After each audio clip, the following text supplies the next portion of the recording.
call to order the Finance Committee meeting on March 21st at 6:45.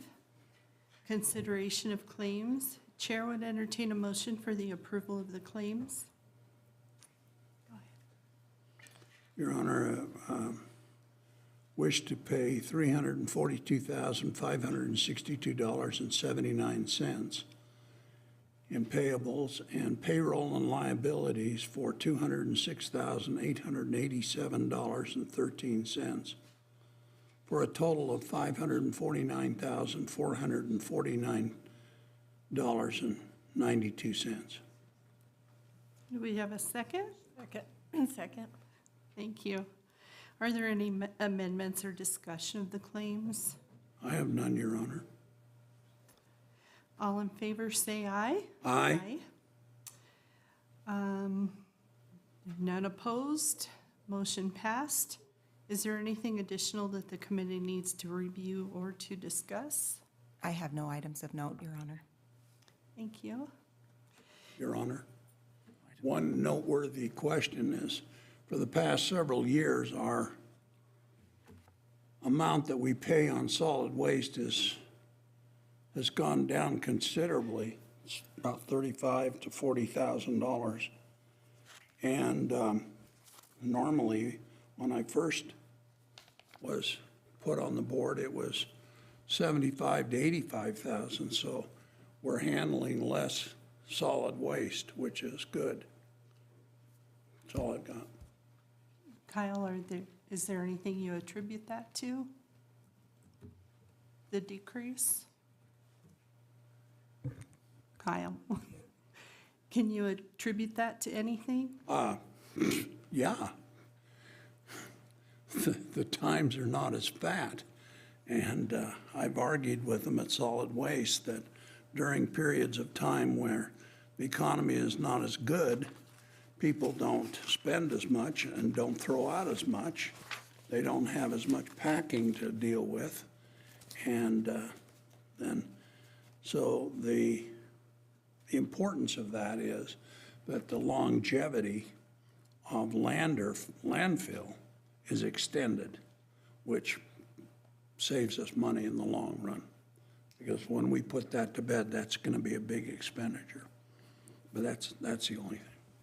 All right, thank you. In that case, we'll call the meeting adjourned at 6:48.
I now call the March 21st, 2023 regular meeting of the Riverton City Council to order at 7 p.m. I will lead us in the Pledge of Allegiance, after which Councilwoman Borders has agreed to give us the invocation. Please rise. I pledge allegiance To the flag of the United States of America and to the republic for which it stands, one nation under God, indivisible, with liberty and justice for all. Dear Heavenly Father, we thank you for this opportunity to meet tonight. We ask for your guidance as we work together in our efforts to do what is best for our community. Strengthen us as we make tough decisions that are correct and right for our citizens. We ask that you watch over our police and first responders who protect and serve us every day. Thank you for the many blessings that you have bestowed upon us. In Jesus' name we pray. Amen. Amen. Amen.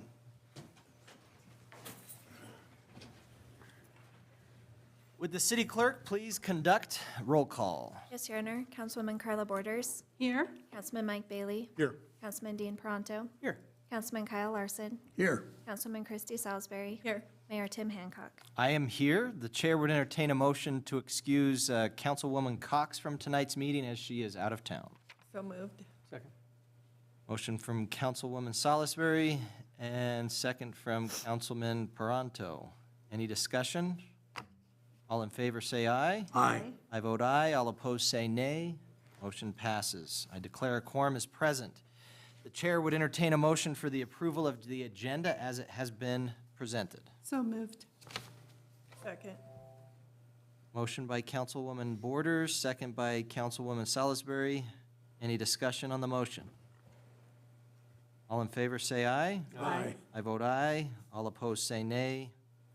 Motion passes.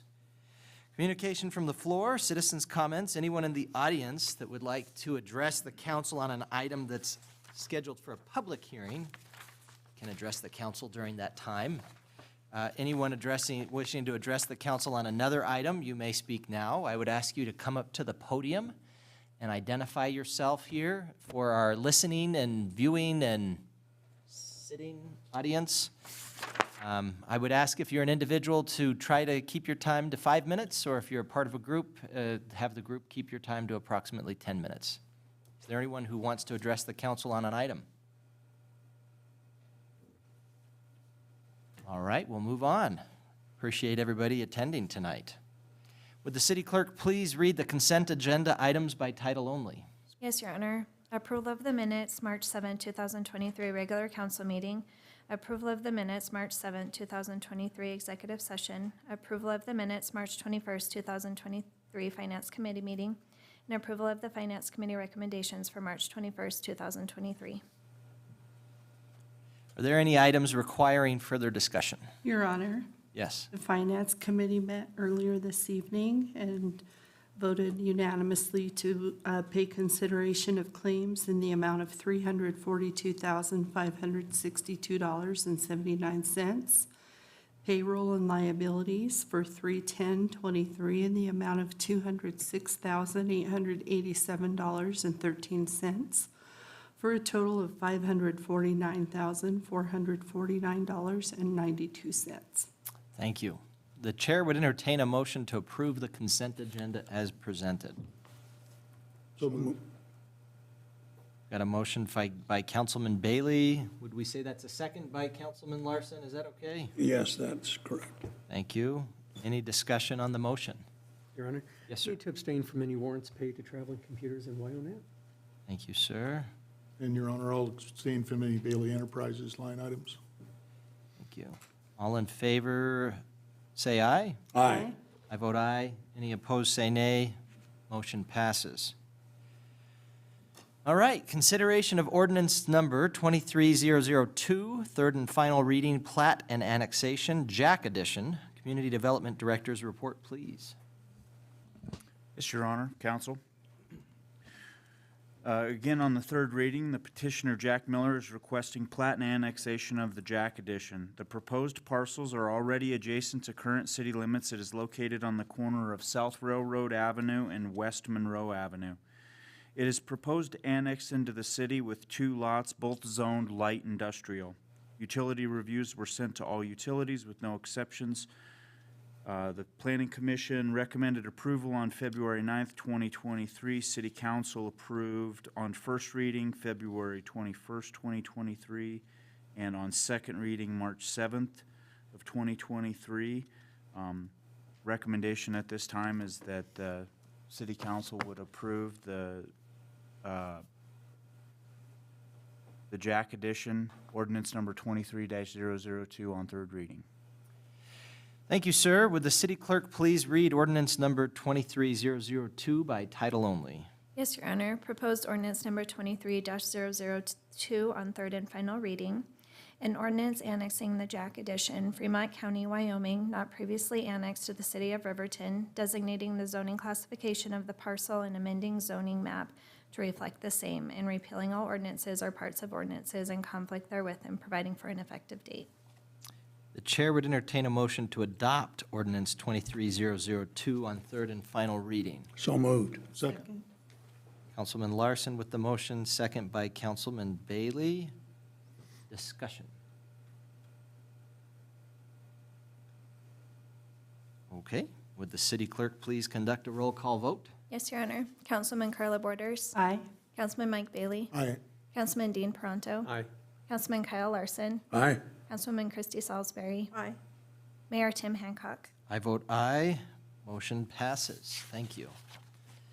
All right, public hearing and consideration of 2 retail liquor license, transfer of ownership, PUEDE LLC and KGB Outlaws LLC. City clerk's report, please. Thank you, Your Honor. Mayor and council, before you tonight for your consideration are 2 separate applications for the transfer of ownership of the following retail liquor licenses. The first is an application submitted by PUEDE LLC. The current retail license holder is R&D Southside Social Club, Inc., doing business as River City Bar, which is located at 910 South Federal Boulevard. This transfer of ownership application would transfer ownership and the license would remain at the same location. If approved, the transfer of ownership would go into effect on April 1st, 2023, and run concurrently with the licensing term, which ends on March 31st, 2024.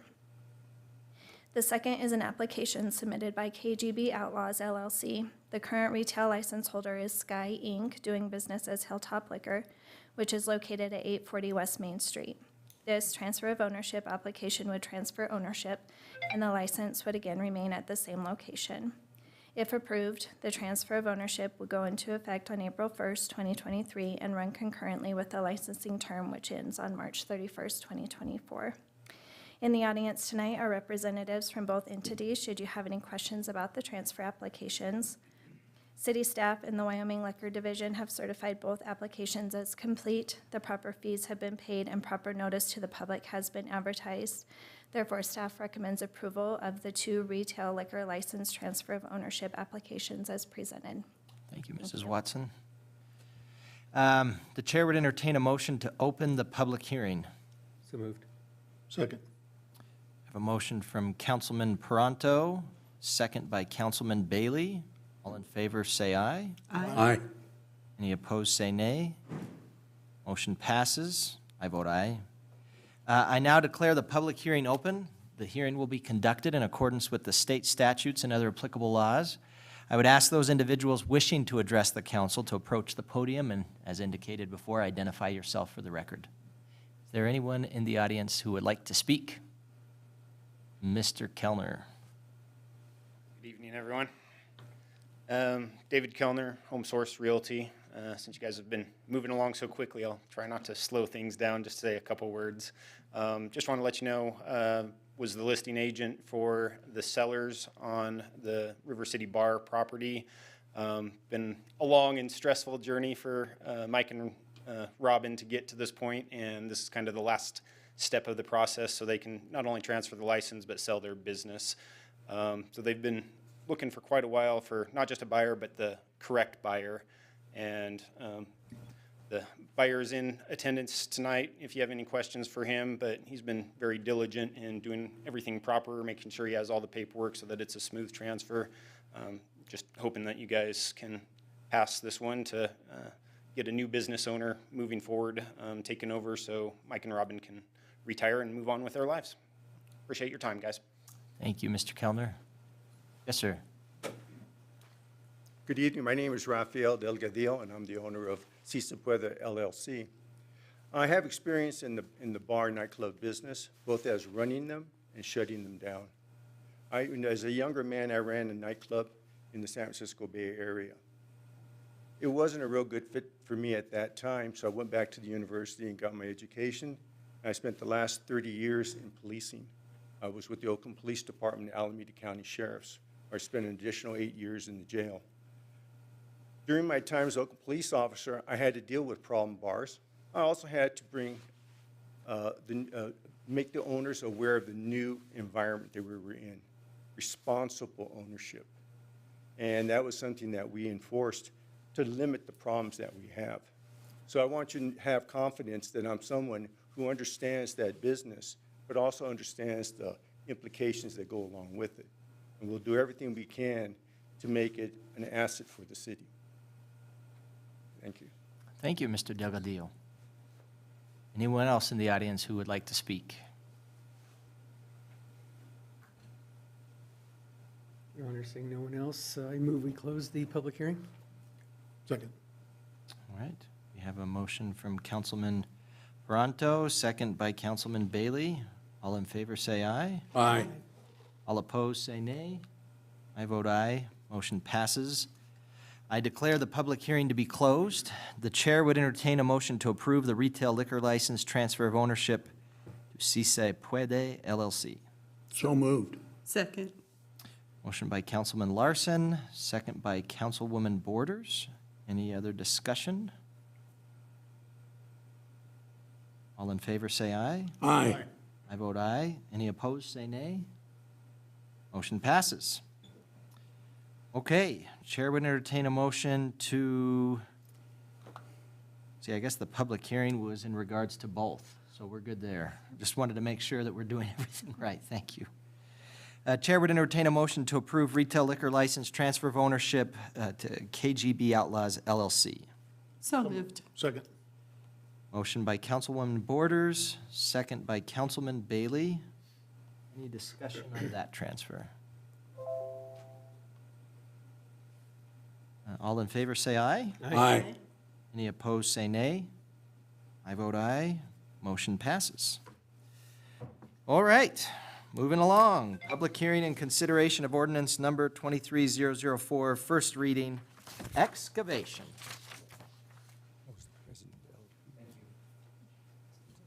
Thank you. It's always good to have the card of the bar owner.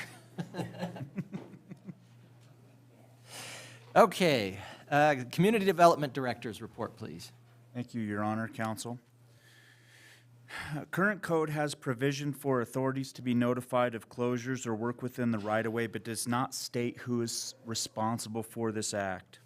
Currently, we've been using our special street closure permit intended for street fairs to accommodate this properly and make sure the applicants are held accountable. What we find is, in the past, I believe the city ourselves was notifying that, and when we try to do that and schedule around when that work is actually going to occur, we find that the work never occurs when we think it's going to, and then the next day they're out there, they're out in the street, and the authorities weren't notified. So in other categories in the city, we've moved that responsibility on to the applicant to notify the police department and everybody that they're closing a street. Emergency personnel can be rerouted. It's a very easy process to do. It doesn't take much, but this makes the process out of the ordinary and very hard to manage. And then there's two portions of this. Section 6 is an addition requiring the MUTCD, which is the Manual for Uniform Traffic Control Devices, which is about an 865-page document about everything traffic control related to signs and any type of offsets or measurements that are required There's a small section of that that's traffic control that has plans predetermined. And that allows us to have that's what the city uses for requirements for traffic control. So we can't just close Federal down with one cone and block the lane off. We're supposed to do that properly with the correct amount of signs and cones so the public's safe.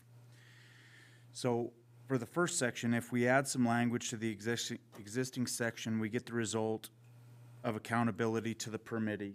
Permission must be granted by the Community Development Director and notification of proper authorities to facilitate the routing of police, fire, and emergency vehicles by the permittee before any portion of the right-of-way is closed to traffic or traffic is impeded in any way. We would now have strong language allowing us to use a standard permit for the work and require contact to be made prior. This also allows us to legally enforce the issue if needed in the event of a habitual offender. Section 6, which is all work performed within the right-of-way or impeding traffic in any way shall conform to the adopted practices of the Manual Uniform of Traffic Control Devices. The MUTCD is adopted by state and local entities in Wyoming as a standard for traffic control and protection measures associated with traffic control. It encompasses a very large scale of all things roadway-oriented. The construction impeding traffic portion is quite small in the whole scheme of things. It's approximately 16 sections. In the traffic control portion, there's 16 sections of different traffic control plans. In other, in other sections of City of Riverton Municipal Code, we reference the MUTCD as a standard for traffic control measures as well. This is just adding it to the permit, to the excavations language in the permit, so it's applicable to the permit itself.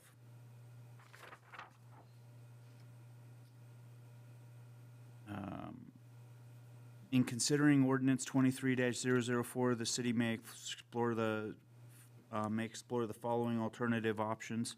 Amend municipal code to reflect new language on the allowance of excavation permits. Deny the request to change the ordinance and continue to follow current practices and codes, and approve the changes with amendments or stipulations. There's no budget impact at this time, and staff recommendation is that the City Council approves ordinance 23-004 relating to the addition of language to 12.16.010 section B, subset 4, and the addition of 12.16.010 section B, subsection 6 in its entirety. Thank you, sir. Would the city clerk please read ordinance number 23-004 by title only? Yes, Your Honor. Proposed ordinance number 23-004 on first reading. An ordinance amending Title 12, Streets, Sidewalks, and Public Places to revise Chapter 12.16 Excavations, Section 12.16.010 Permit of the Riverton Municipal Code, and repealing all ordinances or parts of ordinances in conflict therewith, and providing for an effective date. The chair would entertain a motion to open the public hearing. So moved. Second. Councilwoman Borders with the motion, Councilman Pronto with the second. All in favor say aye. Aye. I vote aye. All opposed say nay. Motion passes. Again, I now declare the public hearing to be open. The hearing will be conducted in accordance with the state statutes and other applicable laws. I'd ask individuals who wish to address the council on this matter to approach the podium and identify yourself for the record. Is there anyone in the audience who wants to speak? Mr. Leto. Hi, Kyle Leto, HDR Engineering, 519 Prairie Road here in Riverton. I guess I just had a question about this. Is the intent to have this be permittees that are, say, private individuals that are excavating in the street? Or are these like contractors that are working, you know, for the city to do excavations? And so are they going to have to get a permit when they're excavating on behalf of the city, say to do a water line project? You know, so are we adding an extra layer of permitting for work the city's asking a contractor to do? And so I think it's important to kind of clarify that if you're just like, say, a private individual, like I need to go excavate and put a new sewer line in to the street, that makes sense to me as a separate permit. But if the work is being done on behalf of the city, was the city gonna be, doing a permit themselves to do this work? It's just kind of a question, I think, that needs maybe clarified, so that's all I had. Thank you. Is there anyone else?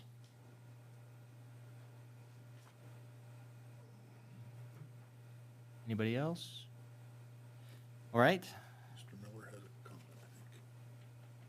We can do that during discussion if you'd like. Yep. I like to have this be a time that people can just speak, and then the discussion could be something we do with the council. Absolutely. Thank you. If there's no one else to speak, the chair would entertain a motion to close the public hearing. So moved. Second. Motion by Councilman Peranto, second by Councilman Bailey. All in favor, say aye. Aye. I vote aye. All opposed, say nay. Motion passes. I declare the public hearing closed. Chair would entertain a motion to adopt ordinance number 23004 on first reading. So moved. Second. Motion by Councilman Bailey, second by Councilman Peranto. Not leaving you out, I heard him. Oh, no, you beat me. It's fair. Any discussion? Mr. Miller? Your Honor, Counsel, to answer Mr. Leto's questions directly, there is no direct new permitting process being suggested. What we're doing is just pulling away from the street closure, the special street closure permit that we use, and just putting it into a standard work permit for anything. It lets us do it in a simpler format, but in the street closure permit, there's the requirement for the permittee to make sure that the authorities are notified that any of the road closures that EMS and dispatch and everybody's aware of that. And so that's why we've went over to that format to make sure that that was done. Because what we've had done is a few times, we've had Broadway closed down and ambulance dispatched, and they get routed around construction by a flagger. And we don't want that to happen naturally. When we close that, when we notify the authorities and close that down, then you can go into Google and see on Google Maps that the road's closed for that day. It's really pretty simple process. But it doesn't change for the public outside of the city of Riverton. It doesn't necessarily change the requirement for a permit. The form is easier to fill out, and it just adds the language that you need to have traffic control devices for your traffic control itself. For the city itself,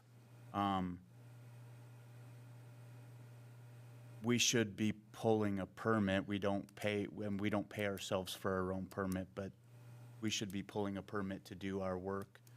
And it doesn't add anything to that process. It's just clerically to be able to hold that work accountable to the person that's doing that work.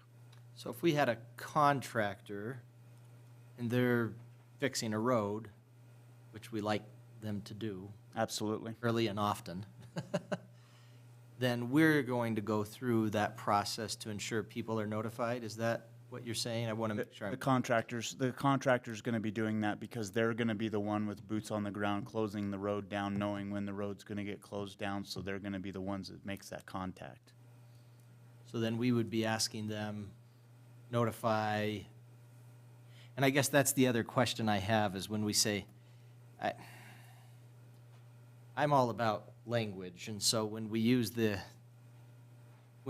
statement notification of proper authorities, it's nice to be able to know what we mean by proper authorities. Absolutely. So currently our notification goes directly to police dispatch. And so we have that documented. If that process ever changes, which it does over time, there's different entities and different ways to notify. We change that in the documentation that we have that gets handed out. This is who you need to contact and this is that point of information.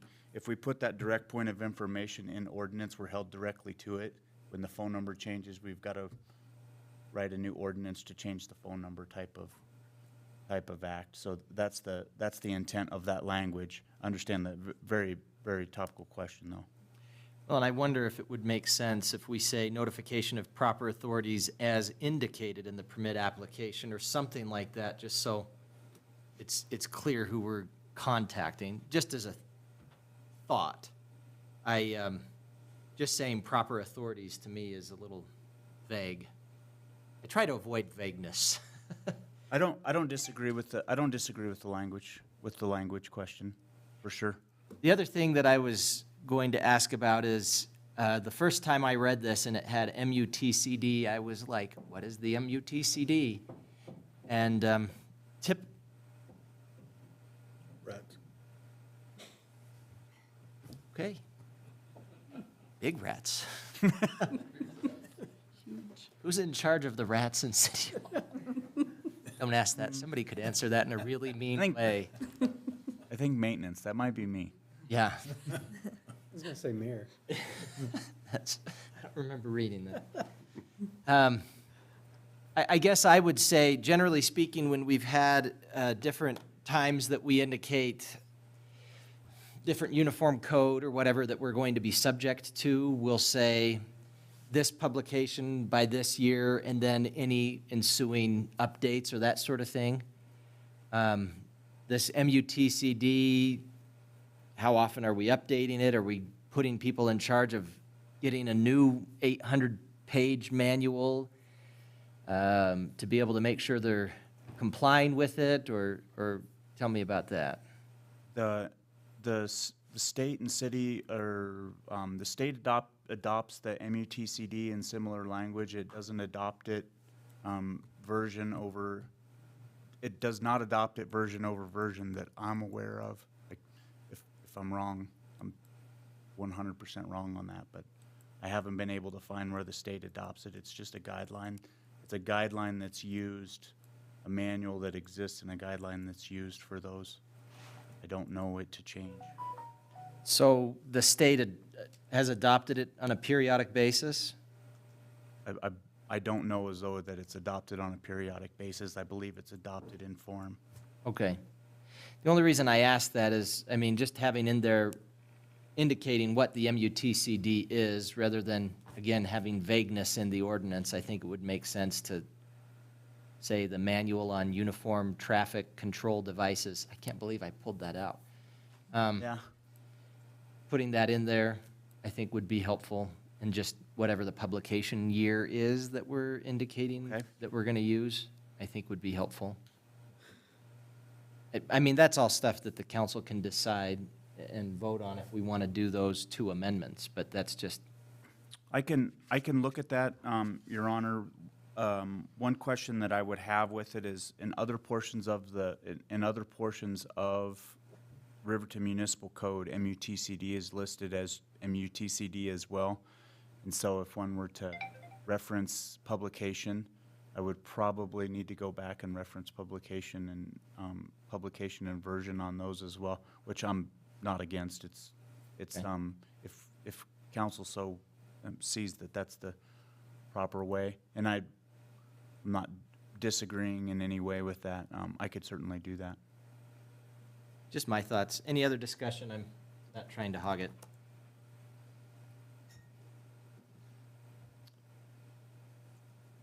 I'm now curious.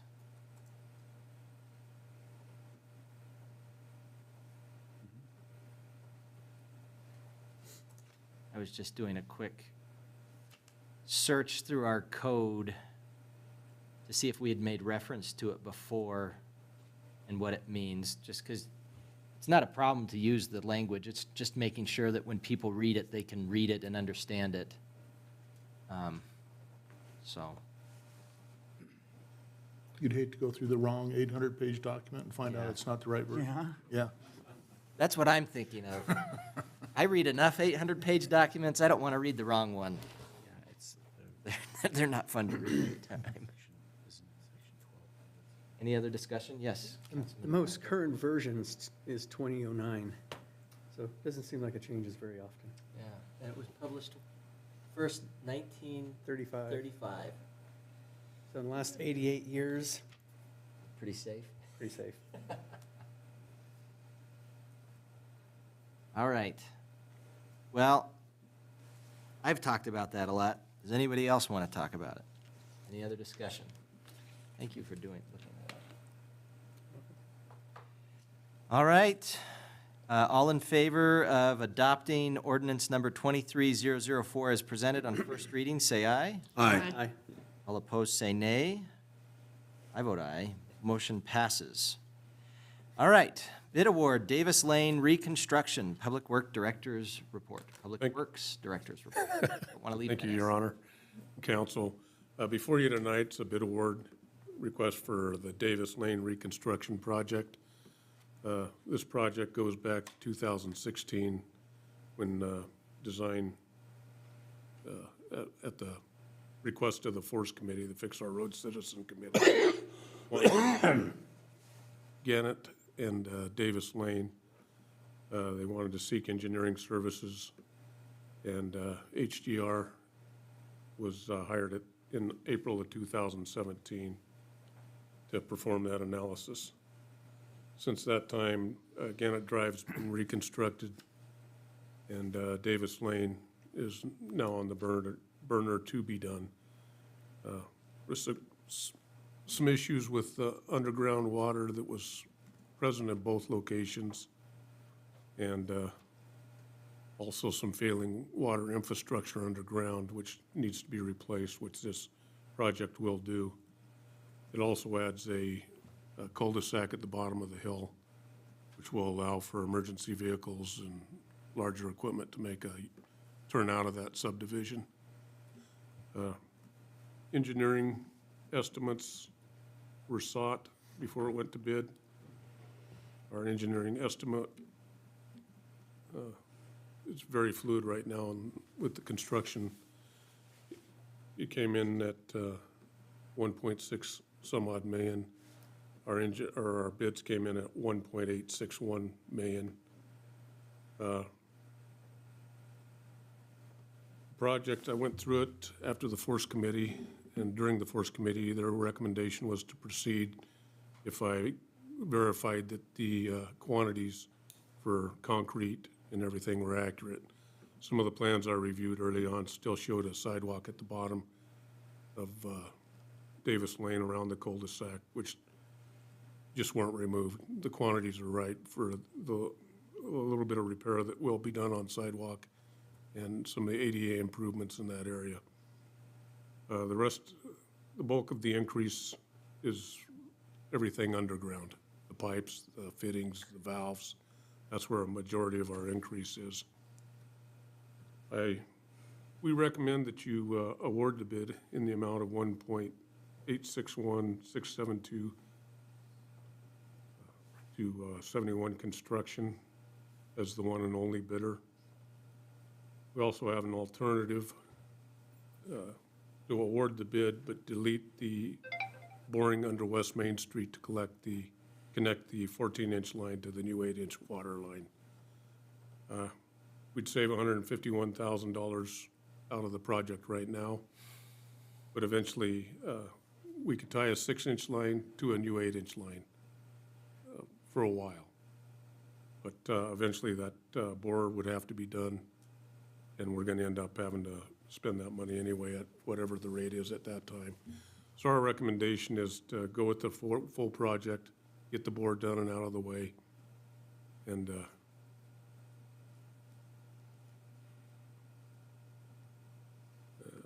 just award that project 71 Construction in the amount of $1,861,672. No cents. Stand for any questions. Thank you, sir. Yes. So, did you say earlier that they took the sidewalk? The Part- sidewalk at the Wasn't bottom of the supposed to be part of cul-de-sac it. It's was not. in the plan. It just wasn't in the quantities. It should have been deleted. Okay, It just wasn't deleted Okay. on the plans. okay, The quantities were updated. okay. Yes, sir. I'm wondering, you said a minimum amount of sidewalk. What are we talking about, 50 feet, 100 feet? I don't have the exact figures in front of me, but there are some locations where we're going to have to take some sidewalk out to replace curb stops when we tie those lines back in. And It's just part of, just part of the construction process. Yep. Damage to the concrete. Okay, thank you. The chair would entertain a motion to direct staff to award the bid of Davis Lane Reconstruction Project 271 Construction in the amount of $1,861,672. So moved. Second. Councilman Bailey with the motion, Councilman Peranto with the second. All right, just so we can kind of get into discussion on this. Yeah, now we can discuss it. Yeah. I appreciate the questions, I just wanted to. All right, any other discussion? I actually, by the way, asked this question about sidewalk, same one. And it was my understanding, our city engineer, Mr. Tolman,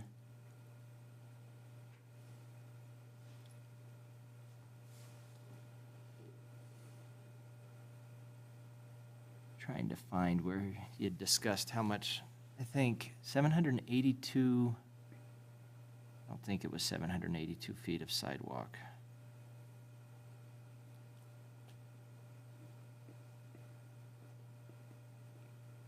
I'll have to see if I can look it up. I'd actually asked that same question. I think that was from you, Councilman Larson, and I had an answer. Well, I'm looking that up. Anybody else had any other discussion on that?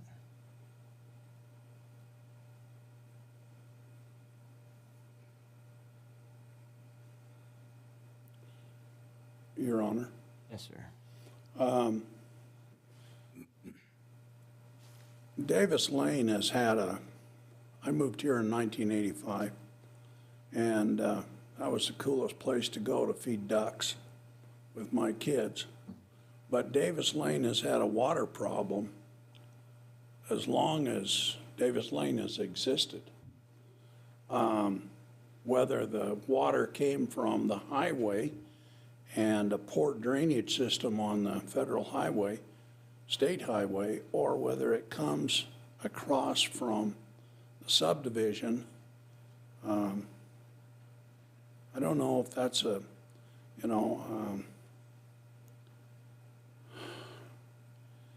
but there's no other way to fix something that needs fixing. And I really realize that it appears that it's unfair. Unfair meaning I don't have a duck pond next to my house. I did a long time ago before I finished 16th East. But a lot of people have said that $1,860,000 is a lot of money, and we could utilize that wiser other places. And that is a true statement. But we have elected people on a committee that look at all of the roads in the city of Riverton and prioritize them somewhat. Kyle Butterfield bought plans and specs, I think it was 2014, that went out and measured the depth and width and construction of all the roads. And 2 roads have continually degraded to be unusable. One we finished, and it appears that it's holding. The second one will be Davis Lane. Now, Davis Lane happens to have a mortuary there. And, but the bottom of it is inundated by water, and we know water and blacktop don't mix. So I feel that, as unpalatable as it is, that it needs to be addressed and finished and worked on and done properly. Then we move on and we do something else properly, instead of just waving a white flag and not keeping the city pretty.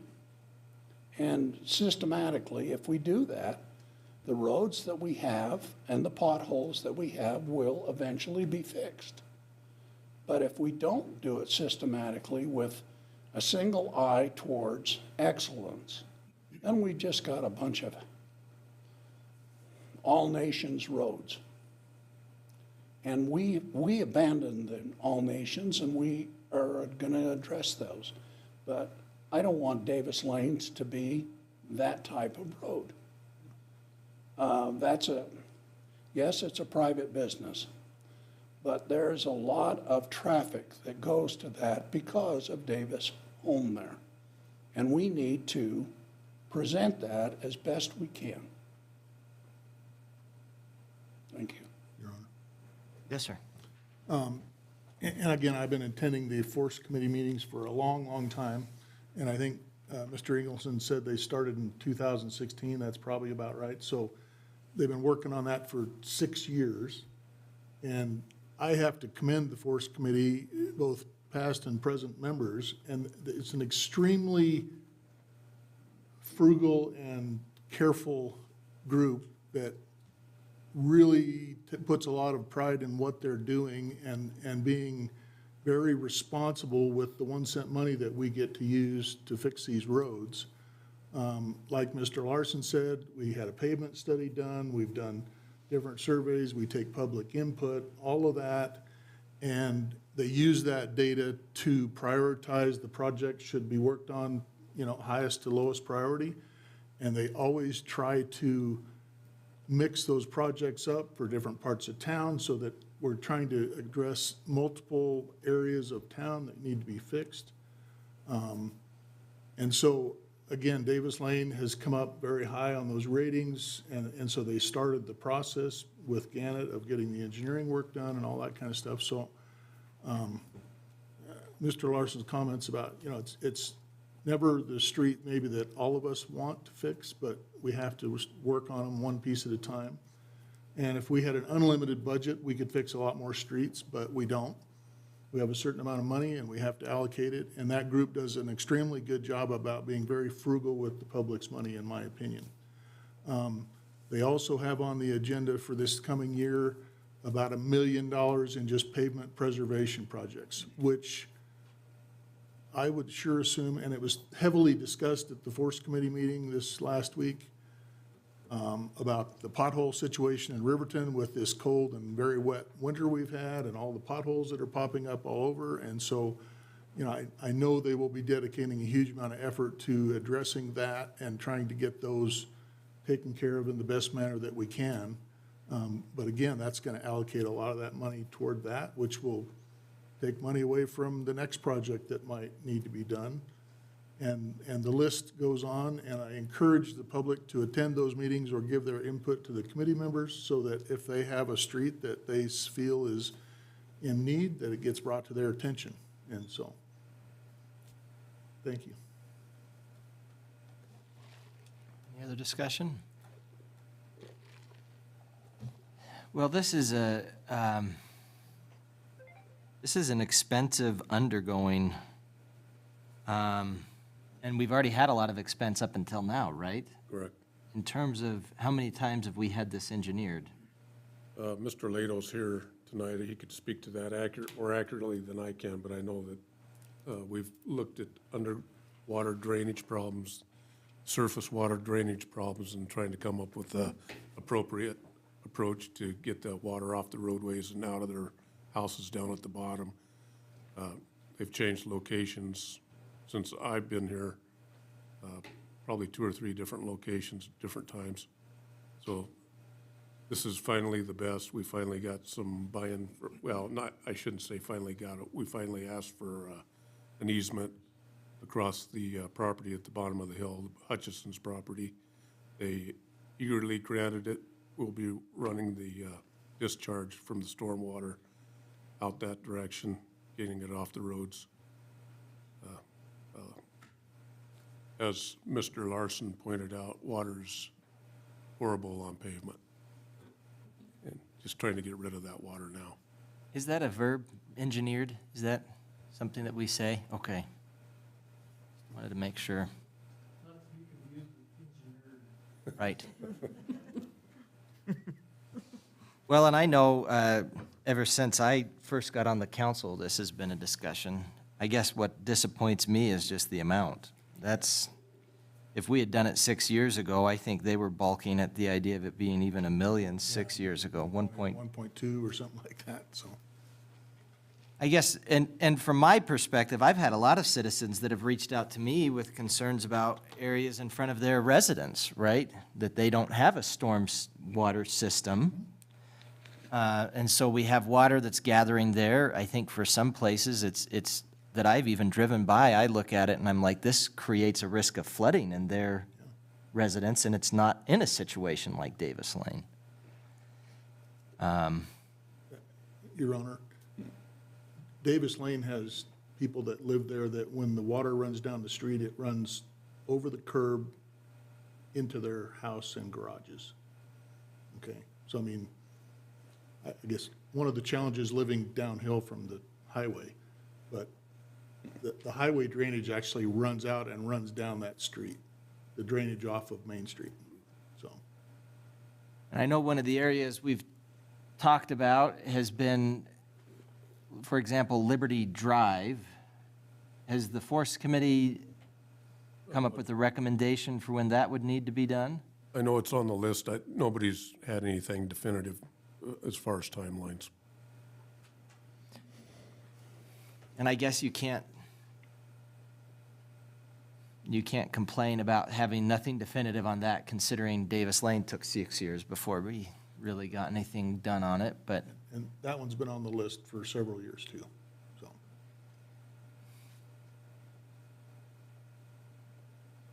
Any other discussion? Do we have anybody from the Force Committee that wanted to speak tonight? I don't think we've got anybody here from Force. We don't. Okay. All right. Well, I would entertain a motion, or I'm sorry, I guess we have to vote. All in favor of, let's see what the motion is. Directing staff to award the bid of Davis Lane reconstruction project to 71 Construction in the amount of $1,861,672. Say aye. Aye. Aye. Any opposed, say nay. I'll vote aye. Motion passes. Rural Violent Crime Initiative Grant Application. Interim Chief of Police report. Thanks, Your Honor and Council. Before you tonight, for your consideration, is a grant application for the Rural Violent Crime Initiative for law enforcement. The grant is through Bureau of Justice Assistance. We're requesting the amount of $141,432. Purchase 1 patrol vehicle and 16 mobile data terminals or computers for the vehicles with 1 year of data. There's no budget impact to the city, but there will be an annual cost of $5,700 to continue to operate the computers with their error cards. Thank you for your consideration, and I'd be happy to answer any questions. Chair would entertain a motion to direct staff to proceed with submission to the Rural Violent Crime Initiative for Law Enforcement Grant. So moved. Second. Councilmember Larson with the motion, Councilman Bailey with the second. Any discussion? So this includes a new Chevy Tahoe? That's what we're hoping for. Is there a possibility that they might grant the mobile data terminals without the Tahoe, or they I'm might? not sure, Your Honor. Okay. So part of the hope with this, if I'm understanding correctly, is that we'd have officers that would have to spend less time here working on reports and more time actually being a presence in the community. Is that correct? Correct, yes. And then how would that work? Because I know they have to submit their reports to their sergeant for review. That they'd be able to communicate between the mobile terminal and the sergeants easily? Yes, it'd still operate the same. They would still have the same information on the terminals as they would in-house as well. So they'd have access to Spillman, that sort of thing? Yes, access to Spillman, they'd be able to run driver's license checks, vehicle registrations, all that names.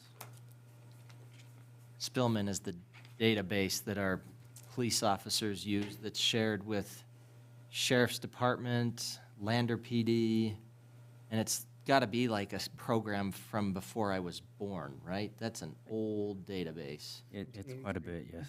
It was updated a couple times. It wasn't before I was born. I don't know if anything that's happened lately counts as an update. Your Honor, it initially did run on a mainframe with green screen terminals. I wasn't that far off. I was close. It's been a day. Yeah. All right, any other discussion besides my ranting about Spillman? And yours, too. You're familiar with it, clearly. All in favor, say aye. Aye. I vote aye. All opposed, say nay. Motion passes. Memorandum of Understanding, Riverton Babe Ruth and 307 Baseball. Thank you, Your Public Works Honor. Director's report. Thank you, Your Honor and Council. Before you tonight are two MOUs. One of them is the 307 Baseball Academy. It used to be the Trash Pandas, the traveling league for the organization. They've since changed their name and wanted to update that MOU to reflect the name change and also the association with the Babe Ruth organization or the Babe Ruth League. The second MOU is for Riverton Babe Ruth, which is returned to Riverton after a hiatus of several years. They're wanted to reassociate with the Babe Ruth League, the national organization, and 307 Baseball Academy and the Babe Ruth League are relatively closely associated, but they both have separate boards of directors, so they have the same president but different boards, so we require an MOU to reestablish the Babe Ruth League as well. The MOUs are fairly boilerplate. They're generic, require the same for many of the organizations. Our recommendation would be to sign off on the MOUs, and we'll let those people start practicing as soon as the snow melts. Your Honor. And when is that going to be? I'm not sure, Your Honor. Are they gonna still have the firecrackers? It's a good question. Are we still going to have firecrackers? Yeah, I'm not aware of any fireworks. That's Little League, not. Yeah, that was over near CWC, right, where they were doing that? Oh, no, it's right No, the down Little on League. Smith Road. Oh, yeah, that's right. This is Yeah, this up is, on by the. this is baseball, and they're on the that's the softball field down there. And Little the League. Little League. Oh, Sunset is the one. Well, I can watch it, we can watch from the backyard, we have fun watching it. But my chair's back there. all right, the chair would entertain a motion to direct staff to approve an MOU between the City of Riverton and Babe Ruth Baseball League. So moved. Second. Councilman Paranto has the motion, Councilwoman Borders with the second. Any discussion? Your Honor, I just want to say it's exciting to have Babe Ruth come back. I agree. One question, does that mean we're gonna have 12 and 13 and 14-year-olds instead of going to the majors right off the bat? I mean, will there, Minors, majors, Babe Ruth, and then the. so explain that. So verbalize that. Well, you have, what do you mean, down at the Little League Park, you have the minors and the majors, and then when you go to. And that big- age group is? Well, I don't know, I haven't. It was Done. formerly, Little League used to have Little League Juniors, Okay, which was the age group that would have been Babe Ruth. okay. And so we've had in the past a program that has still been able to involve that age, but there's more opportunities, I think, with Babe Ruth. I think they're 13 to 15-year-olds, aren't they, Babe Ruth?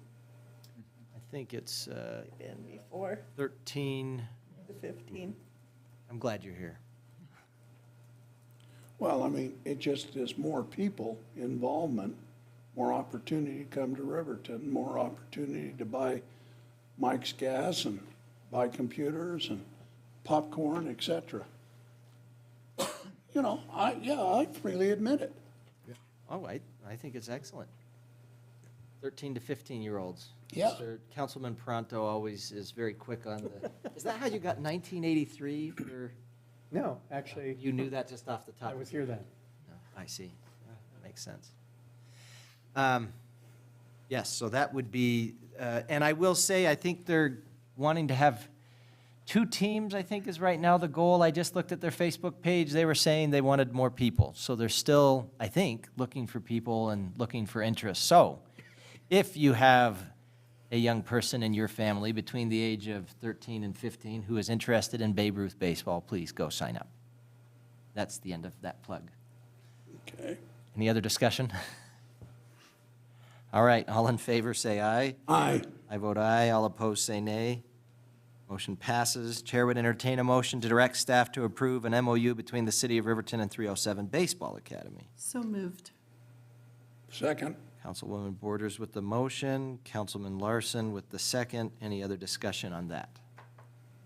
So this is the Trash Pandas. Traveling team, 307 Baseball Academy. Okay. Who's me? Any other discussion? All in favor, say aye. Aye. All opposed, say nay. Motion passes. Riverton High School presentation, KRATOM, Interim Chief of Police report. Your Honor, Council, thank you. I'd like to introduce Mr. John Griffith, Principal of Riverton High School. He is here tonight to speak to you about an issue we're having with KRATOM. John, I'm glad you stuck around the whole meeting. Thanks. You guys are fast compared to board meetings I'm used to, so I appreciate that. Good. That's our goal. Actually, it's not our goal, but Beat the school district. So this is actually more about what we're seeing in drug issues that includes KRATOM, but it's not only about KRATOM, but that kind of sparked the conversation of how I ended up here. I gave this presentation to our school board last Tuesday, and it started with inviting Jody Ray, our board chair, and Lindsay Cox to a training, a webinar that we have with a man named Jermaine Galloway, who is a national expert on drug trends, especially with youth. He's presented here at the SRO conference. He's presenting in Dallas next month at a national drug conference. He is recognized as a national expert, so much of the information that I'm giving to you comes from him, except I'm using examples from our own community and what we're seeing in our schools. And so this really started kind of mid-February, and you don't have to read this right now, but a week after I started this presentation, I get a campus security technology update every couple of weeks or monthly, and basically what that says is that vapes and THC oil are absolutely out of control across the country, and it is taking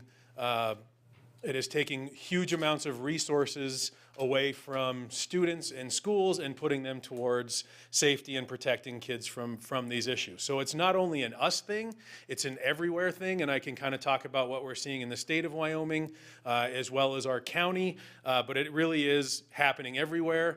We've had overdoses here, we've had overdoses in our county. I'll show you 6 in Cody, all of those involving things that are recently legal that I'm hoping to get your help and support in making not legal in our city at least.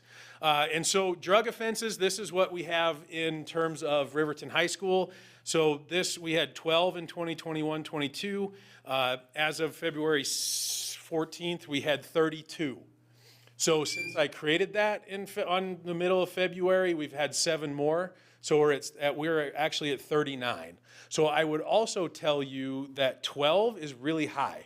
This is my 12th year here. There's been a lot of years where we don't even hit double digits. So the fact that we have now had 39 and we're not even to spring break is pretty scary numbers. And so the other thing is you look at tobacco or nicotine.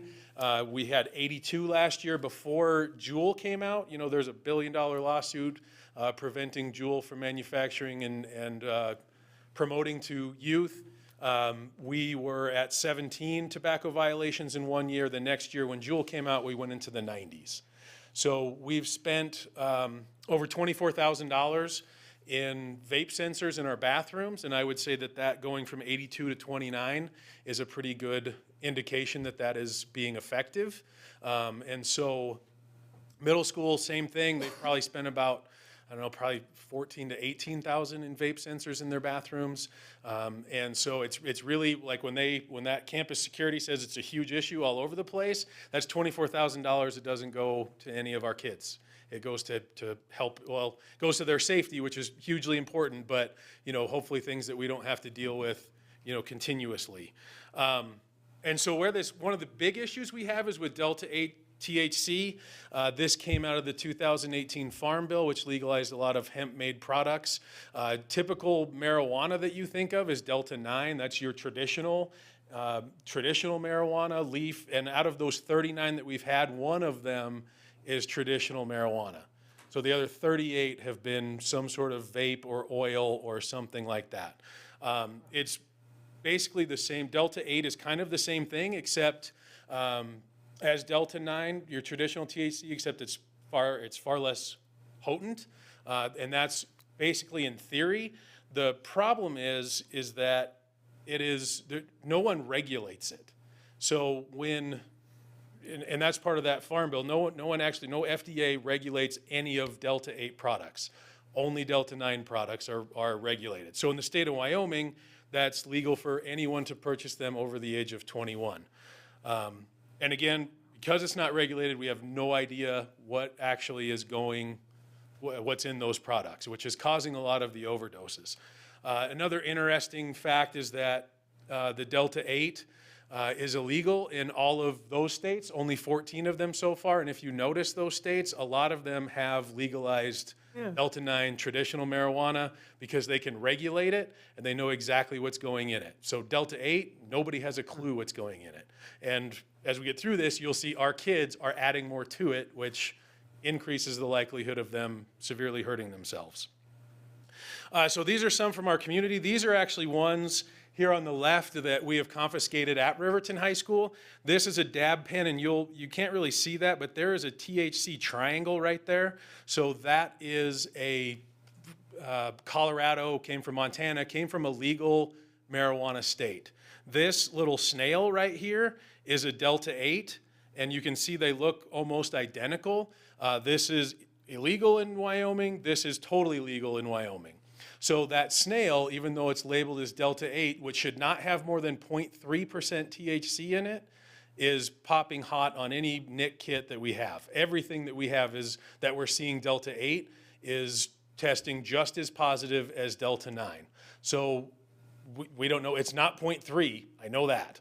And so this is a advertisement from the vape shop across the street, from Tonkin, from our central office. This down here is in Lander, and these all down here at the bottom, those are all gummies that are advertised again at 0.3% THC. Nobody's actually testing that. So we had the drug dogs in our parking lot last week. Our next test is we're going to go buy some of this, hide it in our lockers, and see if the drug dogs will actually hit on it, because in theory, they really shouldn't. But again, I have no reason to believe that that's actually 0.3 THC. It's most likely much higher. So when you're a kid and you're looking at this and you say, okay, this illegal device is probably 80 to 85% THC. This is 0.3 THC. You're likely to use a whole lot more of it, not knowing that it's really not 0.3 THC. So these are vapes that we have seen, especially this year. All of those are, well, the little square rectangle ones are all disposable. This is another Delta 8 THC vape, and you'll notice here on the end that actually has a screw bottom that will determine how much that you actually ingest when you inhale that. These on the right we found all of that on one student. And so each one of these little dab pens right here, you can open them up, and that's how we get into there, how Sergeant Marshall can test that. And again, they're hot on all NIC kits that we see. And they're very much advertised to kids. I mean, when you look at gummies and they're strawberry banana, and this is schwazelberry, whatever that means. And then you see here's another one of those snails. That is completely legal in Wyoming. All of this is legal in Wyoming. And again, we don't know what's going into it. And so we do have some Delta 8 products that are our local shops. This came from, this is in Pit Stop, and one of the things that you'll see, I'll show you KRATOM here in a minute, but this is 5-hour high. You'll see 5-hour chill. It's all next to 5-hour energy. 5-hour energy is the only one that's regulated. Nobody knows what's going into the rest of them. And then this is a Rice Krispie bar down here, and again, it's cake. They're very localized to try to advertise to kids. And so there's another CBD station. KRATOM is another one, and this one, we've had a couple of overdoses at the high school that I can't attribute to anything in particular. It could be KRATOM. I know there's been 4 overdoses in our county, talking with other principals that are directly related to KRATOM. And this is a natural plant. This is a natural herb. This has been used. I talked to a former cancer survivor today that used KRATOM that was very highly regulated, said it was extremely expensive, but trying to get off traditional painkillers, that's what KRATOM is used for. If you get on your computer right now and Google KRATOM for sale, you will be able to get KRATOM delivered to your house. Same with that herb gummies, those can be delivered to your house. They ask you if you're 21, you click on it and say yes. If I have a credit card, I can get that delivered anywhere I want in the state of Wyoming. Can't get it delivered to Colorado, but it'll come anywhere here in this state. And feel free to interrupt if you have any questions. So then again, KRATOM is not regulated, and again, the long-term effects and whatever they're putting in there, we really have no idea.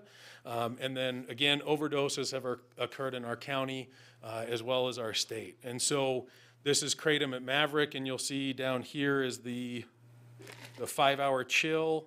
And if you go online, they sell these for $10 at Maverick, and about, I don't know, 75 or 80 kids probably of ours walk over to Maverick every day. And they charge $10, and I got online and looked up the 5-hour chill, and you can buy those, get delivered to my house. There's 12 of those bottles for about $50. So they're over double that price. The other thing that we learned from Jermaine Galloway is there really is no price point for this. We don't, or at least he doesn't know where they get it from. So you could get those herb gummies, $50 at one store, $25 at another. So really the amount that our kids have at their fingertips is really just dependent on where they can find it at. And so that's really what kind of, that's why I'm here, is that this stuff I don't believe was in our stores a month ago, or at least, you know, Jermaine Galloway was here in Lander in 2020 or 2021, and he did a sweep of Lander, did a sweep of Riverton, and said he's found some things in Lander. There's nothing in Riverton. Then all of a sudden we're start to see it pop up around here. If you drive in downtown Lander, there's a huge KRATOM sign in one of their downtown stores that advertises that. Their kids drive by it every day. And so the other thing, fentanyl, we all know how big of a huge problem that is. We have not found it in our school. We've found it on our property, and we've had some UAs of some of our kids on probation that have popped hot for fentanyl, but it's not been found in our school. The fear is that some of the overdoses that have happened in our county and in our state have had those very vapes lined with KRATOM or lined with fentanyl. They're very easy to pop open, add whatever you want in there, and kids will add whatever they want in there. So again, this is kind of, you know, this is what oxycodone looks like. This is what those fentanyl pills look like. So they're very, very similar, can look a lot of different ways, but that is what we're kind of running into. And so really what we're finding is that the goal is to find substances that don't show up in urine tests. Again, the Delta 8 that we're seeing found here in our community is not, it's not 0.3%. Our kids are testing hot. Our kids are, you know, that's testing in a NIC kit. We'll see if they can find them with dogs. And so it's, I don't know what it is, but it's not 0.3% THC like the Farm Bill said it had to be. And so really what we're kind of looking for is some way to hopefully eliminate it. If you guys could pass some sort of a city ordinance just to get it out of the city, you know, they can drive the Lander to get it, but at least they can't get it here. And so one of the other reasons why this kind of became an immediate issue for us is that, and I can share this with you so you can look at these, articles, is that Cody actually sent some high schoolers to the legislature, and they crafted a bill. LSO crafted it, and the legislature voted it down and decided not to address it, saying that it was too broad. If you guys have been here long enough, you know, if you remember spice and bath salts, those were a really huge problem my first few years here back in 2011, 12, 13, in those, and our legislature acted. This time they didn't.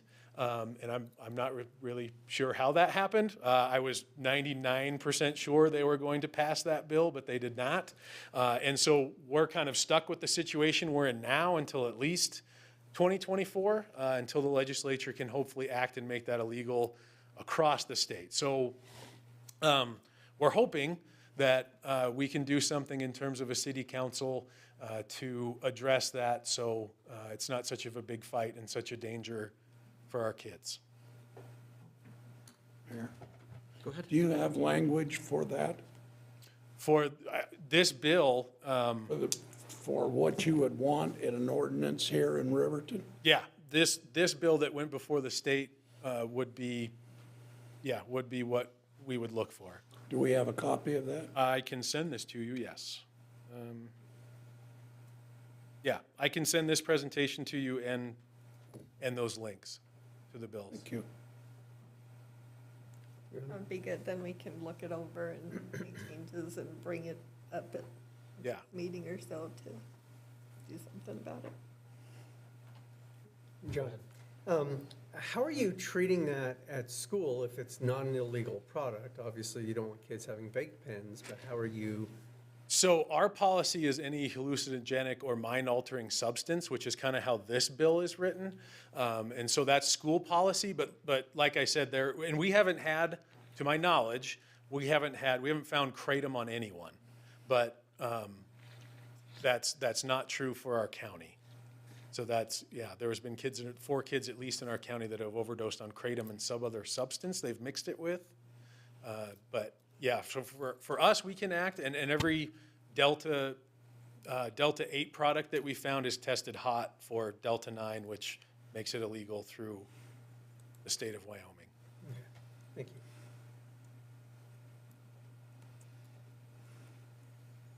Well, I'm glad you brought this up, and if the city can do something with the ordinance, I think it would be Yeah, well. appreciate it. For our community.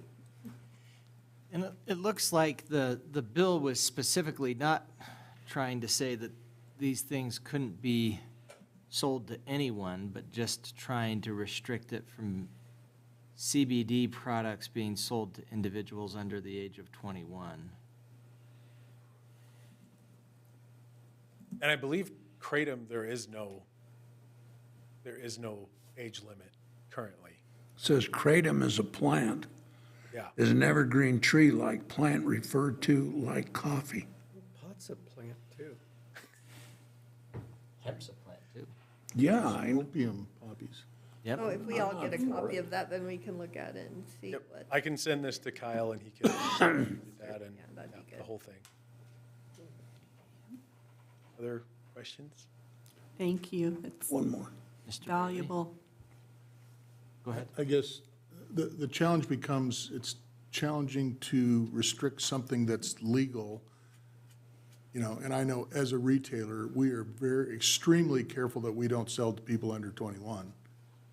And the trick always becomes, and whether it's cigarettes, alcohol, this stuff, the trick is, okay, so how are the kids at high school, you know, or middle school or high school getting this if nobody's selling to people under 21? You know, They're so still They selling get it, cigarettes. and then they can get. no, I know how it works. I mean, it's a rhetorical question, okay? Well, I So know. the trick becomes, when you take a legal substance, it's tricky to regulate, okay? And I agree, I mean, and if these products are harmful, then we're not gonna have them. But I also have to trust as a retailer that when it says Yeah. legal and below X percent and all that it's true. I can't test every bottle of product you know, I can't test the Red Bulls to make sure the caffeine in them is only to a certain level or whatever it is, you know? And so it becomes tricky as a retailer, how do you deal with that? Well, and I guess, I think one short-term response to that is sunset it July 1st of 2024.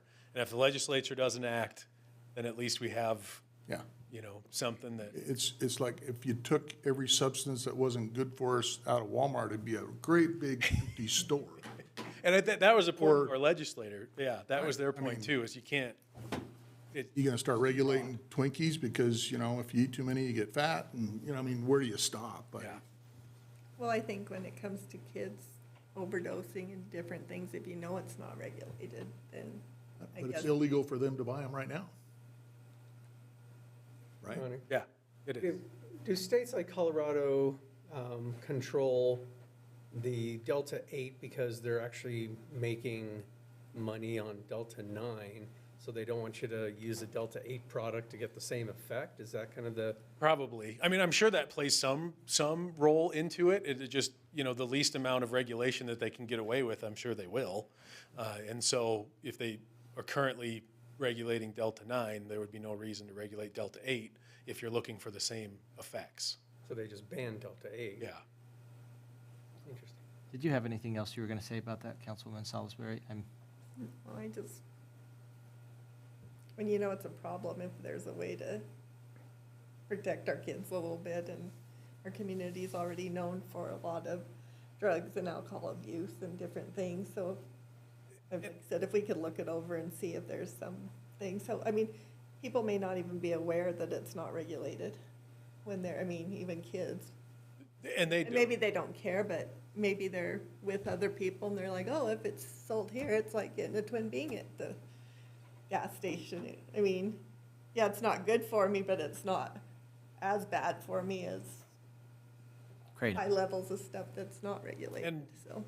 Knock on wood, we've been pretty fortunate. I mean, considering what's happened in Cody and what's happened elsewhere in our community, and part of that is getting the word out. I mean, we started getting this to our parents, you know, back in August, and showing them what we're like that, showing them what we're finding and what we're hearing and those kind of things, that what we're seeing. The hard part about that education campaign is, you know, 95% of my kids aren't looking to get high, but if we start telling them there's all these products out there, they're really bad for you, they tend to see like, oh, there's products out there. And so the education campaign is really kind of difficult to do, and we've really focused that on parents in just, you know, this is what it looks like. But we run into, I mean, almost all of our parents have no idea what any of this stuff is. And yeah, it's a lot of shock because it looks like gummy bears, and it looks like a regular vape. Not that that's legal or good for them to have, but this is it's a totally different level of unknown drugs going into their system. Well, thank you. I appreciate you coming in, and yeah, if you could definitely maybe send that to Chief Romero, and then he can distribute it to the council. That way we can just have one email sent to everyone. I can do that. Thank you very much. Thank you. Appreciate you coming in. All right. On to the council committee reports and council members roundtable. Councilwoman Salisbury, do you want to start us off tonight? I haven't had any meetings since the last meeting, but tomorrow the chamber, we are doing a goal-setting session, kind of like we did for the city council, that will be helpful with some of the issues going on with the chamber. And also tomorrow, before that and after that, the 8th grade restaurant project is back, so I'll be interviewing students for positions all day in between the chamber meeting tomorrow. So that should be fun. It's always a good project and really hard on all the staff at the middle school, but the kids really like it. So tell me more about this food and the opportunity to eat it. You know what, it's pretty limited. I think they have each student and maybe 2 or 4 tickets for their families. So unless you have someone that age in the school, you're probably not going to eat there. Very discriminatory. It does. But they might be needing some help in the kitchen, so if you want to help out with that, then they might give you some scraps. Scalp tickets to the. Anything else, Councilwoman Salisbury? No. No? All right. Councilman Larson? Met yesterday with solid waste, And they found how difficult it was to contract out big projects. I don't know what a big project is, but Lander Transfer Station is going to cost them $6,850,000. They were able to get it down to $6,425,000. And the second project was a transfer station in Du Bois, and that went for $633,000. There was none out at Sandral because no one bid on it. I mean, we've got contractors and there's projects going wanting, but there's nobody to do. And the big problem was asphalt and Geiger counters. And I asked, I guess it was a stupid question. I didn't know why we needed Geiger counters, and that's because the pipe that drill rod or drillers use comes back radioactive. And so when they discard it, farmers use it, it's impregnated with radioactive material, and when they recycle it and send it to the dump, we reject it because it's radioactive.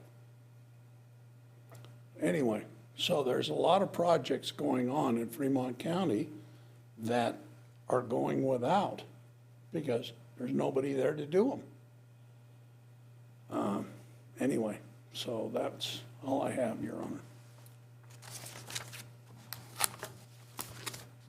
Yes, Geiger counters are something that's kind of have as a regular thing in And the your house. Geiger counter cost is $12,500, and they've got to get in and find out where the hot, and what the problem is when they filter the mud for cuttings, the sock or the filtrate or the filter material that they're discarding has radioactivity in it.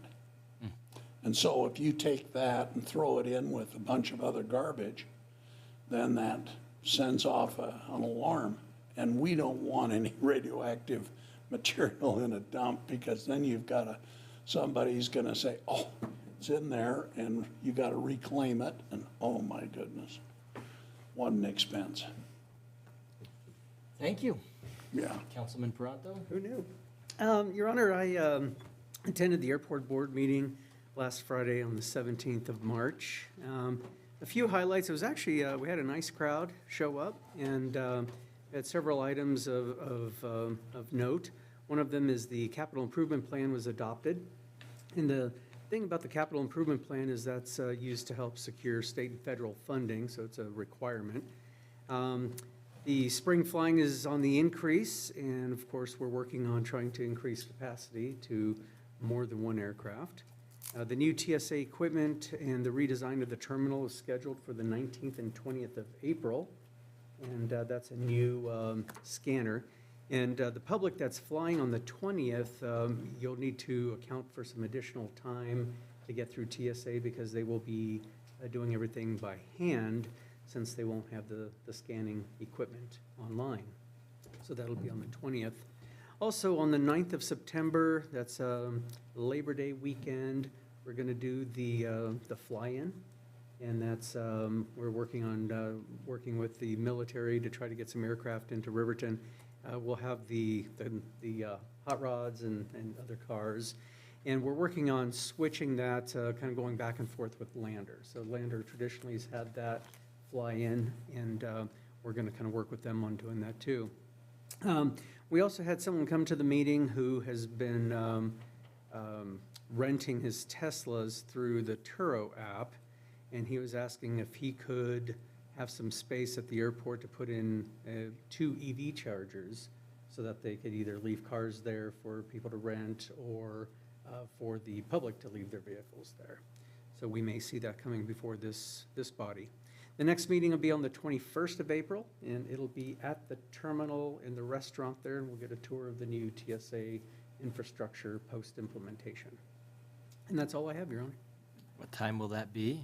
That is at 8 a.m. on the 21st. Sounds fun. Councilman Bailey. Thank you. I did attend the Forest Committee like I spoke, and again, a lot of attention was put to the road degradation that we have with the potholes and the weather and the moisture. And so again, it was pretty much an agreement that a lot of attention this year was going to be paid on getting the potholes taken care of and out of our pavement preservation funds that we already had allocated, and of course, Davis Lane. And so, again, like I said before, that group is an extremely frugal bunch of guys and gals, and I think they're extremely careful with how they spend the taxpayer money. It's always a topic to make sure that the public understands that they're doing everything they can to be careful and only pick projects that, you know, are to the public good and that strictly follow the rules that the bill that was passed, or I guess it's a bill that was passed by the voters for that 1 cent money.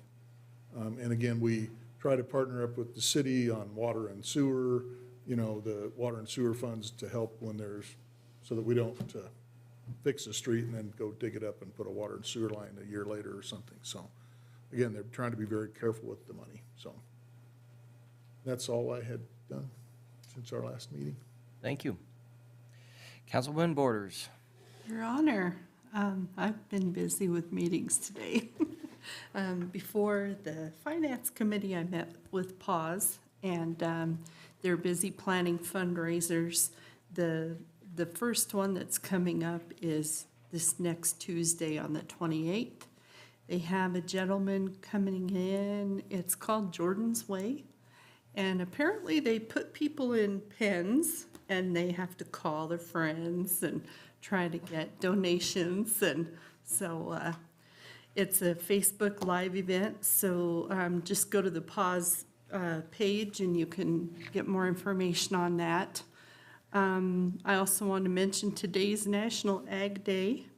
Who knew? But that's a pretty important day for everybody that eats or drinks. So just want to mention that. Of course, I met with Finance Committee earlier. Let's see what else. PAWS is also planning their Paws and Pearls, and save the date for September 9th. They're just doing the preliminary plans for that. They're also working on a fundraiser. They do a yard sale every year over in the old Sears building across the street. And you can collect your junk that you'd like to get rid of and maybe give to PAWS, and then they can turn around and try to sell that and help support their cause. I think that's about all I've got. Oh, you know, there's one more thing I wanted to mention. There is a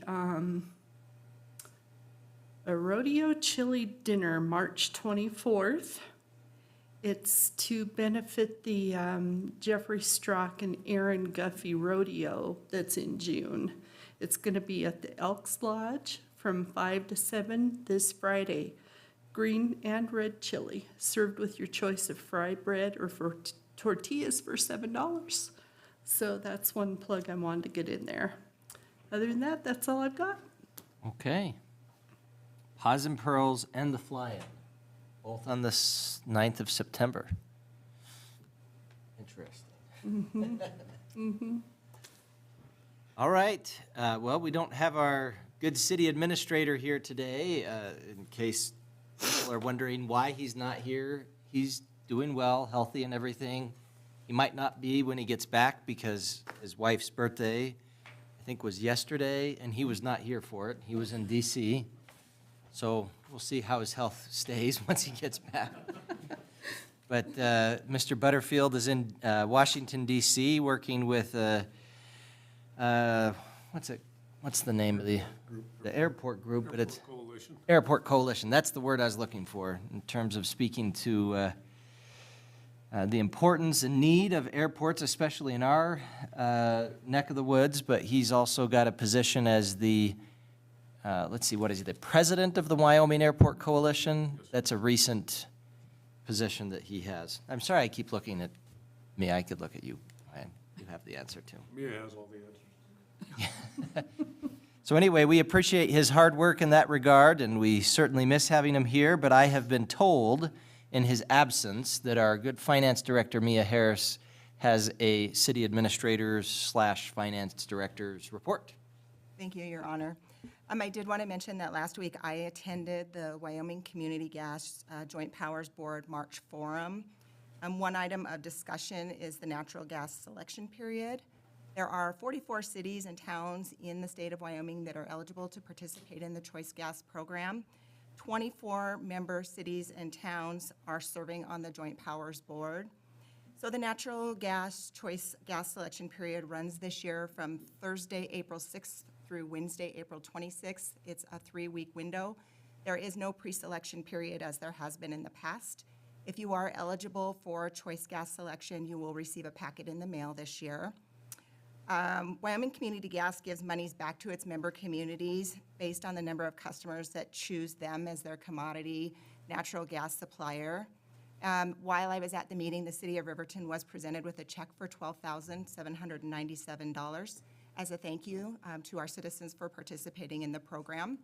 And as council members, you have the option of choosing what we do with that money, which we often, always recommend that we put that money back into our community so our citizens can see how their choices help to benefit Riverton. So we can discuss that a little further as we move into the budget process. And as a side note, if you do choose your new choice gas commodity supplier, new gas rates will go into effect on June 1st of this year. Also, the application for the community contracts for services is still open. The application period will close on March 31st, and the information for community contracts for services and the application can be found out on our city website. Presentations will be provided to the council at the April 11th work session, so we'll be seeing those coming up. So far, I have not received a lot of requests, but in my past experience, people generally wait until about the last week to get all of those in. Also with that, the EDGE Committee is also accepting applications for distribution of the 0.5% economic development tax monies. That application period closes as well on March 31st. And then the EDGE Committee will hold a special meeting for consideration of the applications on Thursday, April 13th at 6 o'clock in the City Hall Council Chambers. And they will present their requests to the EDGE Committee, and the public is invited and welcome to attend that meeting as well. And information and applications are also available on the city's website. Also, as a reminder, at the last meeting, the City Council passed 3 resolutions of adjusting utility rates. The increases were 5% to water, 3% to sewer, and 2% to sanitation. And the rates are effective with this current billing cycle, and bills will be mailed out this week. So we expect that we'll be receiving some phone calls and some questions regarding that. So just making you aware that those are going out there as well. And then also today, the staff received notification from SLIB that due to increased funding, the ARPA grants that were submitted in January will see a second round of consideration for funding. And as a reminder, the city did apply for 2 grants, which we did not receive during the first round, but they are eligible and will be reviewed again for a second round. The first one was for the HVAC systems upgrade for City Hall and the airport. That was a $1.7 million project, and we were requesting $1.25 in grant funding, and then we would be matching that with $442,000 in city funds. And the second project was the Webwood Road Stormwater Infrastructure Project, and that project was a $900,000 project, and we requested $666,000 in grant funding with a $234,000 sponsor match. So those will be up for consideration again, and hopefully we'll get some good news, the green flag on the next round. And that's all I have for tonight. Thank you. Well, it's disappointing that we didn't get those. Nice to know we can get another opportunity. Did they have us do any sort of update or? They did reach out to city staff to see if there was any updates, change in the budgets, the project, and we had none. We are comfortable with what we've submitted, and we're sending them through again as provided, as presented. Okay. Ms. Harris, do you mind telling us just a little bit about the contracts for services, just for people that are curious what that is? Because we've got both Edge and that's open. Sure. So the community contracts for services historically has been money that we've received, the city receives through our supplemental funding, which is designated from our state legislature. And a portion of that we would provide to entities that apply, and typically we see something like our recreation. They normally apply because they provide recreational services to our citizens and our youth. PAWS is normally another one that applies because they provide animal control services within the city. Our Riverton Chamber of Commerce, anything essentially that helps to support or promote the city of Riverton. We've had, last year we gave out about $237,500. But last year we actually had some newer requests, and they were from some of our smaller organizations like our Little League or our swim club, just local organizations. They host tournaments, they bring people into the community, and this is what we do to help support them. And the form for individuals that would like to do that, we have that on the city webpage. Correct. As well as the form for the EDGE funds. So I guess just a reminder for folks that is available, and if you haven't already applied, as you had indicated, I think we had no applicants yet. I've not received any applicants for EDGE funding, and I've received one for community contracts for services at this point. Okay. Well, You're gonna get a lot tomorrow. No. We'll get a lot next week, I'm guessing. that's how it tends to go. It's kind of like if you have a paper due, you wait until the night before to write it. At least I did. I don't know about anyone else. Function best under pressure. Yeah, I guess so. Well, I had a lot of different things. I had an opportunity to do this last week. One of my favorite things that I got to do was to go to the Sound of Music, which is not playing anymore. It's over, which means I actually have my kids back now. But that was a lot of fun, and I really appreciate how well Central Wyoming College does at putting those productions on. If you use your imagination and you look back at the old pictures of old productions, you could see they have the stage, and if you look below the stage, which they don't have in the picture, but I was actually in 2 productions at CWC in the pit orchestra, back when we had pit orchestras. I was in My Fair Lady and in Joseph in the Amazing Technicolor Dreamcoat, and that was a lot of fun, and I sure appreciate how much CWC puts into these productions. And we had a lot of people from the community there, my 3 kids, who did really good. But we also had Sam Tower from the Chamber, who's the Chamber Director, and his wife, and just a lot of really great people. Mr. Matt Hartman, who was here at our last meeting, was actually in it and was one of the leads in it. So anyway, it was a really good production, and I enjoyed it and look forward to those going forward. I had an opportunity to meet with YDOT about balloons, which sounds a little bit weird. Mr. Eggleston and I had the chance to talk about that a little bit. We have planters in the city of Riverton, which you may not know in the wintertime, because in the wintertime, people use them as trash receptacles. They are not trash receptacles, they're planters. So we have planters in the city of Riverton, and what the proposal is from Mr. Warpness, who was here earlier, along with a lot of other groups, including Job Corps and others, is to actually create a top, sort of, for those planters that would look like a balloon. You know, being the Rendezvous City, we have balloons in our logo. So they wanted to do that as a decorative thing. And of course, anytime you're doing something that's in the right-of-way that the highway department maintains, they want to know exactly what's going there, what its dimensions are, when it's going to be there, what it looks like, et cetera, et cetera, et cetera. So far, it has been a good report. It sounds like it may be something that we can do. So I think that could be an exciting thing that could make it clear that these planters are not trash cans, they are planters. Hopefully we'll help out with that, but also just something to give our city a little bit more as recognition, I guess, as the Rendezvous City. Does that mean we'll have more garbage on the sidewalks? Man, I hope not. We have a lot of trash cans downtown. It's not like these, anyway, yeah, hopefully not. Thank goodness, we don't tend to have that issue. And I will tell you, those planters, when we have plants in them, they look really nice. And we have city employees who put a lot of work into making our downtown look good. And I think more ideas of how we can do that is just great, and it adds. And they're wanting to, I think, partner with the downtowners and with the rendezvous committee, the balloon committee for that, and I think it's just an excellent idea. So we'll see how it goes. I met with Patrick Edwards also about our downtown group. So we have the Riverton Downtowners, and we have the Wyoming Main Street Coalition, and Riverton has recently been approved to be a part of the Wyoming Main Street Coalition, and the Downtowners have been leading the charge on that, and had good opportunities to meet with them and talk about those balloons, among other things, but some exciting things available going forward with that.